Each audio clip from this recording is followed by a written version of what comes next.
Hello everyone, स्वागत है आप सबका थिंक आइस में आज हम देखने वाले हैं इंडिया के एक मेजर स्टेप के बारे में, जो कि United nation human rights council में स्टेप लिया है इंडिया ने। वो उन्होंने चाइना के साथ वोट कर दिया है नरेंद्र मोदी जी के गवर्नमेंट ने। अब ऐसा होने के बाद अपोजिशन इस पे अलग कंट्रोवर्सी पे है और वर्ल्ड में भी इसके ऊपर चर्चा है कि इतने प्रॉब्लम्स और बॉर्डर इश्यूज होने के बाद भी इंडिया ने आखिरकार चाइना का साथ क्यों दिया है।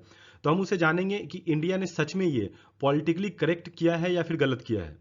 तो आप ये न्यूज़ देख सकते हैं, इंडिया ने एब्सटेन किया है वोट चाइना के अगेंस्ट करने से।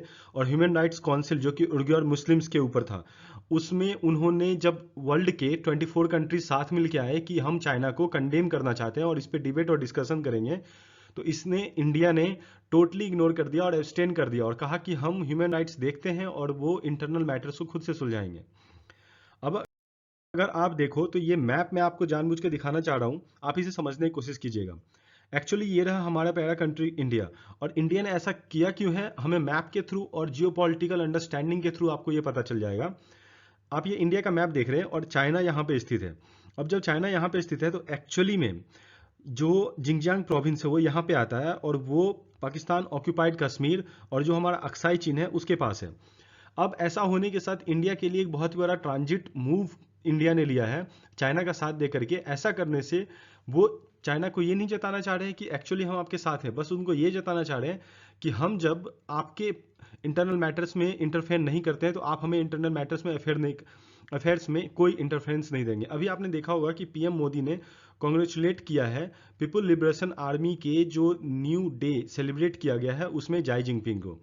अब जाई जिनपिंग को ऐसा करने के बाद एक्चुअली ये क्या रसिया का मूव हो सकता है कि रसिया ने ऐसा बोला हो? नहीं, यहाँ पे इंडिया अब अपनी फ्रीडम और सॉवरेनिटी के साथ एक्ट कर रही है। जो सही है वो करना है। और ये रहा जिंगजियांग प्रोविंस जो कि आपको यहाँ दिख रहा है। यहाँ पे उर्ज और मुस्लिम्स पूरे के पूरे रहते हैं और उनके रहने के साथ यहाँ पे एक्चुअली ऑल ओवर वर्ल्ड ये कंडेम करती है कि आप उन मुस्लिम्स को सही सिचुएशन में नहीं रखते, आप उनको डिटेन करते हो और उन्हें जो ह्यूमन राइट्स की पूरी एबिलिटी एज ए सिटीजन के थ्रू वो नहीं मिलती है। तो ये एक्चुअली राइट भी है और इंडिया ने इस इशू को बहुत बार पहले उठाया। इवन इस्लामिक कॉरपोरेशन को भी इंडिया ने, ऑर्गेनाइजेशन ऑफ इस्लामिक कॉरपोरेशन जो ओआईसी है 53 कंट्रीज का, उनको भी कंडेम किया कि आप एक्चुअली इस पर कुछ बोलते नहीं है और आप जा करके ये बोलते हैं कि इंडिया में प्रॉब्लम हो रही है जम्मू एंड कश्मीर के मुस्लिम्स को, तो आपको इससे बचना चाहिए। लेकिन इंडिया ने यहाँ पे ये अगेंस्ट मूव किया। ये रियली इंडिया के अगेंस्ट तो जाएगा बट जियोपॉलिटिकली ये हमारे लिए काफ़ी करेक्ट है। अगर आप इन कंट्रीज को देखो तो यहाँ पे जो नो आप देख रहे हो उन्होंने वोट एब्सटेन किया है, वो चाइना के साथ है कहीं ना कहीं। न्यूट्रल पोजीशन रखने के साथ भी अगर आप अगेंस्ट नहीं जा रहे तो वो एक्चुअली उस कंट्री के साथ ही होता है। और जो यस दिख रहा है उन कंट्रीज ने चाइना को कंडेम किया है कि हमें उस पर डिस्कस करनी चाहिए। बट अल्टीमेटली 11 कंट्रीज ने जब ऐसा किया तो इस बात पे डिस्कस नहीं हो पाई।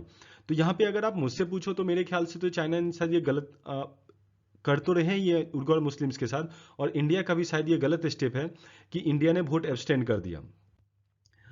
लेकिन अगर आप अंडरस्टैंडिंग करो कि आखिरकार इंडिया का ये स्टेप ऐसा हुआ क्यों है, जबकि यूक्रेन वार चल रहा है और इस समय सारे चारों तरफ, मतलब अगर आप देखो इन्फ्लेशन हर एक चीज़ की एक मार अलग ही पड़ रही है। ऑल ओवर वर्ल्ड को जीडीपी घट चुके हैं हर एक कंट्री के। इंडिया का फोरकास्ट हुआ है कि पहले 8.7% था, अभी 7% पे आ गया है।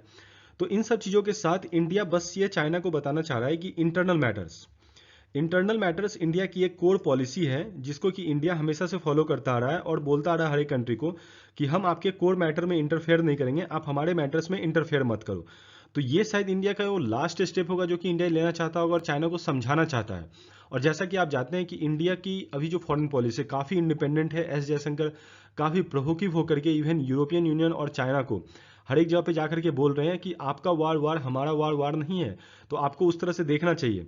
तो इंडिया ने ये स्टेटमेंट ओपनली दिया है और फ्रीडम के साथ दिया, इसलिए हमें इसके बारे में और भी ज़्यादा पॉलिटिकली इंडिया को कम से कम नीचे नहीं दिखाना चाहिए। जबकि अपोजिशन वाले ऐसा कर रहे हैं, तो अगर अपोजिशन वाले ऐसा कर रहे हैं तो उनका अपना फ़ायदा है, आपको ये सोचना होगा थोड़ा, ठीक है। और इसके साथ आप देखो यूएनएचआरसी है क्या। ये हमारे यूपीएससी के प्रीलिम्स के क्वेश्चन के लिए तो फिलहाल इंपॉर्टेंट हो ही जाता है। United nation human rights council जो है एक्चुअली 47 मेंबर इलेक्ट होते हैं हर एक साल, जिसमें ये जो 47 मेंबर्स हैं इसमें ये 3 ईयर टर्म्स के लिए आते हैं। और इसकी हेडक्वार्टर जिनेवा स्विट्जरलैंड में पड़ती है। स्विट्जरलैंड कंट्री में जेनेवा में उनका कैपिटल है। और ये फाउंड हुई थी 15 मार्च 2006 को। सो दोस्तों, अगर आपको मेरा वीडियो पसंद आया होगा तो आप इसे लाइक और सब्सक्राइब कीजिएगा ताकि मैं इससे भी अच्छे वीडियो आप तक लाता रहूँ। Thank you for subscribing.